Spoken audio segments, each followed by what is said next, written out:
Dan ini belum menjelaskan alasannya semua. Tahu-tahu pokoknya orang lapar itu mulia. Oh, semakin lapar semakin mulia. Semakin kenyang semakin tercela. Itu semuanya kan begitu. Yang dibuka tadi, jahidu anfusakum. Kamu ingin merangi nafsu kamu, laparlah, dahagalah. Kalau penjelasannya seperti itu saja, nanti mungkin orang akan bantahnya begini. Loh, orang lapar itu sebegitu mulia. Nah terus mulianya itu kenapa? Kok dielu-elukan sedemikian rupa orang lapar itu? Sampai lapar kok dilulukan, dimuliakan seperti itu. Orang lapar itu kan hanya menyakiti perutnya. Ya. Oleh kalau memang lapar itu menyakiti perut, menyakiti badan, melemahkan badan, dapat pahala mulia, maka segala bentuk yang menyakiti badan itu mulia juga. Orang mukuli tubuhnya sendiri mulia, motong-motong organ tubuhnya mulia, mengkonsumsi makanan yang tidak disukai mulia. Rak ngono. Ini orang yang kritis. Saya ulang. Kok lapar dielu-elukan semulia itu? Lapar itu kan hanya menyakiti diri sendiri. Kalau menyakiti diri sendiri itu mulia, berarti asal menyakiti kan mulia. Ada orang komentarnya begitu. Ya tidak seperti itu, kata Imam Ghazali.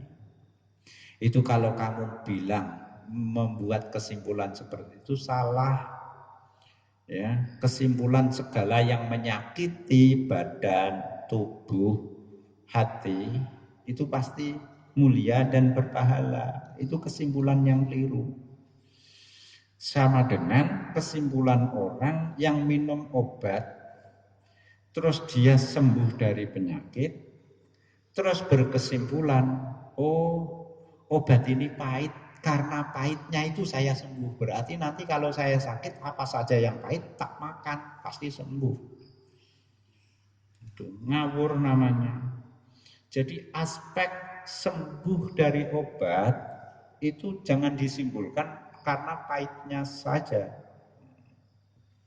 Meskipun tiap obat pahit ya, tapi jangan terus berkesimpulan pahitnya itulah yang menyembuhkan. Sama dengan lapar itu sakit, lapar itu apa ya? Berat. Jangan terus disimpulkan segala yang memberatkan diri itu mulia. Jangan begitu. Kesimpulan yang keliru. Lah terus bagaimana? Obat itu bermanfaat, obat itu menyembuhkan. Itu bukan karena pahitnya itu, tapi karena ada khasiat, ada komposisi di dalamnya yang tahu hanya para dokter. Sama dengan lapar. Lapar itu mulia, berpahala. Yang tahu siapa? Ya ahlinya. Tuh. Ulama yang cerdas ini sama siratul ulama ini. Ulama tidak ulama-ulamaan ini. Harus sama siratul ulama, kata Imam Ghazali.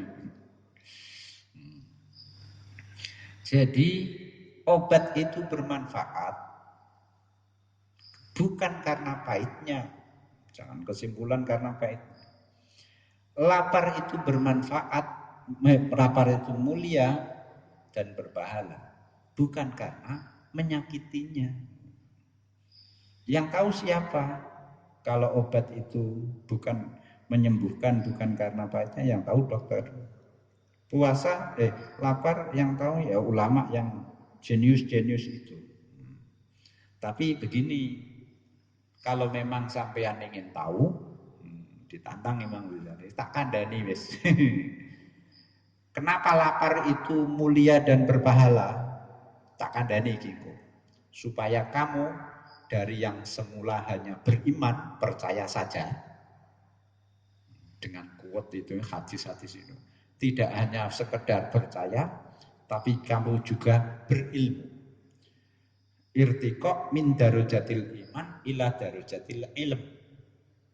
Soalnya ilmu itu di atas keimanan. Yarfa'illahu alladhina amanu, Allah mengangkat orang yang beriman. Asal iman saja sudah diangkat. Tapi walladzina utul ilma, imannya kok pakai ilmu, diangkat lebih dari sekedar iman saja yang tanpa ilmu.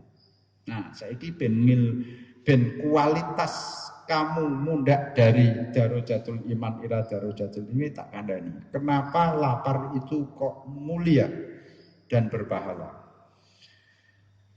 Alfa, karena lapar itu ada 10 manfaat faedah yang terkandung di dalamnya. Al faedatu utawi